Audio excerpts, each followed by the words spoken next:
이놈, 너 들어라. 너는 죽기를 사양치 말라. 낮고 서늘한 목소리가 형틀 위로 떨어졌습니다. 춘풍은 고개를 들지 못했습니다.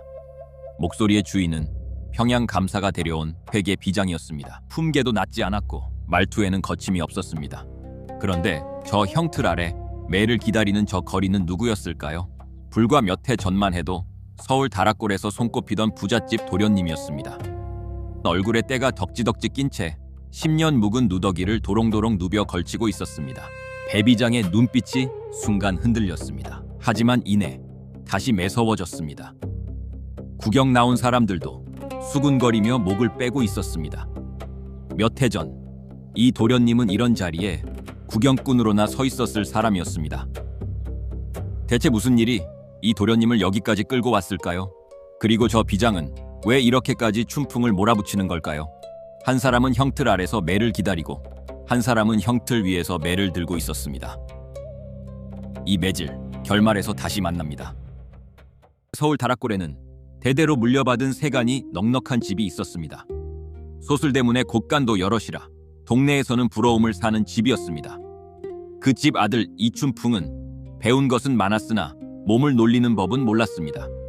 친구를 불러 술상을 벌이고 투전판에 밤을 새우기 일쑤였습니다.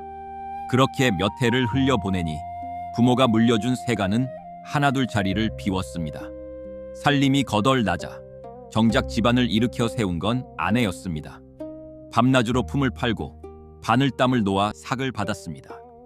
겨울에는 손끝이 갈라졌고 여름에는 등잔 기름조차 아꼈습니다. 그렇게 몇 해를 보내고서야 곳간은 다시 조금씩 채워졌습니다. 그댁 부인 솜씨가 참으로 야무지다. 살림이 겨우 피어나자 춘풍은 또 교만해졌습니다. 아내가 소매를 붙들며 만류했지만 춘풍은 뿌리쳤습니다. 호조에서 돈 2,000냥을 빌리고 집안 재물까지 짊어지고 평양으로 떠났습니다. 아내는 그저 대문 앞에 서서 오래도록 바라보았습니다. 평양은 서울과는 또 다른 저작거리였습니다. 낯선 억양과 낯선 물건들 사이로 춘풍의 발걸음은 오히려 가벼워졌습니다. 아무도 자신을 모른다는 사실이 춘풍에게는 홀가분함으로 다가왔습니다. 그곳에는 추월이라는 기생이 있었습니다. 기방에서도 손꼽히게 곱다고 소문난 여인이었습니다. 곱게 웃으며 다가온 추월에게 춘풍은 이내 마음을 빼앗겼습니다. 날마다 술상이 벌어졌고 밤마다 노랫가락이 이어졌습니다. 처음 몇 달은 장사할 미천을 알아본다는 핑계라도 있었습니다. 하지만 계절이 한번 바뀌고 나자 그 핑계마저 사라졌습니다. 돈 괴짝은 조금씩 비어갔고 춘풍은 그마저도 알아채지 못했습니다. 1년이 채 못되어 짊어지고 온 돈이 모두 사라졌습니다. 춘풍은 결국 추월의 집 사환이 되었습니다. 밥을 얻어먹으려 물을 깃고 아궁이에 불을 지폈습니다. 손님이 남긴 밥상을 부엌구석에서 받아먹는 날도 있었습니다. 그렇게 몇 해가 조용히 흘러갔습니다. 봄이 가고 겨울이 와도 춘풍은 그 부엌을 벗어나지 못했습니다. 그 소식은 마침내 서울까지 닿았습니다. 춘풍의 아내도 그 이야기를 듣게 되었습니다. 일품을 팔아 살림을 일으켰던 그 손으로 이번에도 스스로 길을 내기로 했습니다. 평양 감사로 떠나게 된 도승지를 찾아가 아내는 조용히 청을 넣었습니다. 그리고 며칠 뒤 여자 옷을 벗고 관복을 입었습니다. 평양으로 떠나는 감사 행차에 회계 비장으로 따라붙어 몸소 평양 땅을 밟았습니다. 그 누구도 이 비장의 정체를 의심하지 않았습니다. 비장은 사또께 아뢰고 천천히 추월의 집을 찾았습니다. 봉두남발에 10년 안반 옷을 걸친 그 몰골을 비장은 가만히 지켜보았습니다. 춘풍이 제 아내인 줄 꿈에도 알 리 없었습니다. 분한 마음을 감추고 비장은 추월의 방으로 들어갔습니다. 곁에 섞인 추월의 수작을 비장은 몇 술 뜨는 척으로 받아 넘겼습니다. 그러고는 거린 춘풍을 불러 차담상을 통째로 내주었습니다. 불쌍하다 저 거린 놈아. 내가 본디 거린이냐? 어이 그리 추물이냐? 비장이 상을 밀어주며 물었습니다. 춘풍이 엎드려 절하며 대답했습니다. 소인도 경성 사람으로서 그리렸으니 나리님 잡수시던 상을 물려주시니 태상 같은 은덕 감사 무지하여이다. 처소로 돌아온 비장은 그날 밤 한숨도 이루지 못했습니다. 며칠 뒤 상황은 완전히 뒤바뀌었습니다. 이놈 너 들어라. 내가 춘풍이냐? 비장의 목소리가 형틀 위로 떨어졌습니다. 막중한 나랏돈, 호조돈을 빌려 쓰고 4, 5년이 지나도록 일푼 상납이 없으니 호조에서 너를 잡아 죽이라 하였다. 죽기를 사양치 말라. 매우 철하. 비장이 사령에게 명했습니다. 사령이 매를 들어 10여 대를 내리쳤습니다. 매가 떨어질 때마다 춘풍의 몸이 움찔움찔 튀어올랐습니다. 춘풍의 약한 다리에서 피가 낭자하게 배어 나왔습니다. 비장은 그 모습을 내려다보다가 손을 들어 멈추게 했습니다. 차마 못 치겠다. 낮게 중얼거린 뒤 비장은 직접 매를 잡고 다시 물었습니다. 그 돈을 다 어찌하였느냐? 투전을 하였느냐? 주색에 썼느냐? 돈 쓴 곳을 아뢰어라. 춘풍이 형틀 위에서 울며 대답했습니다. 소인이 호조돈을 내어 쓰고 추월이와 1년을 함께 몰고 나니 한 푼도 없어져 이 지경이 되었으니 나리님 분부대로 죽이거나 살리거나 하옵소서. 그 말을 들은 비장의 눈매가 순식간에 굳었습니다. 곁에 늘어선 사령들도 심상치 않은 분위기에 서로 눈치를 살폈습니다. 누구 하나 선뜻 나서서 말리지 못했습니다. 원수 같던 그 이름 추월이 다시 나온 것이었습니다. 내 가서 그년 잡아오라. 지체하였다가는 네가 중죄를 당하리라. 추월도 형틀에 묶였습니다. 매마다 표를 하며 10여 대를 더 중장했습니다. 인연 바삐 다짐하여라라. 춘풍이 가져온 돈 소녀가 어찌 추월이 시치미를 떼자 비장의 목소리가 높아졌습니다. 여담 절각이라는 말을 내 아느냐? 불같은 호조돈을 영문이 물어주랴. 본관이 물어주랴. 백성에게 거두랴. 이 지경에 무슨 잔말이냐? 이 두 눈을 부릅뜨고 매를 치켜들며 호통쳤습니다. 내가 일정 발명치 못할까?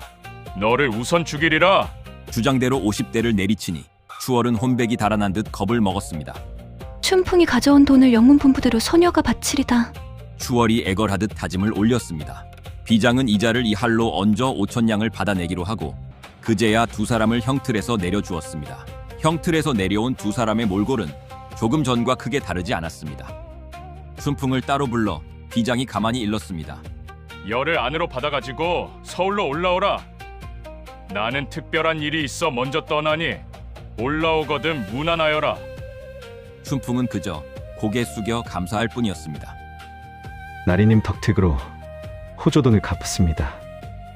춘풍은 가명문을 나서면서도 이 은혜로운 비장이 누구인지 끝내 짐작조차 하지 못했습니다. 돈을 짊어진 등짐이 무거운 줄도 모르고 발걸음만은 그 어느 때보다 가벼웠습니다. 돈을 실은 춘풍이 집으로 돌아왔습니다. 아내가 문 앞에서 손을 부여잡으며 물었습니다. 어이 그리 더디온가? 장사에 이익은 많았으며 평안이 오시니까. 어이글이 더디온가? 장사에 이익은 많았으며 평안이 오시니까. 춘풍이 반기며 대답했습니다. 그 사이 잘 있었는가? 그 사이 잘 있었는가? 12바리 돈이 마당에 부려지고 춘풍은 그것을 장사에서 남긴 듯 여기저기 늘어놓았습니다.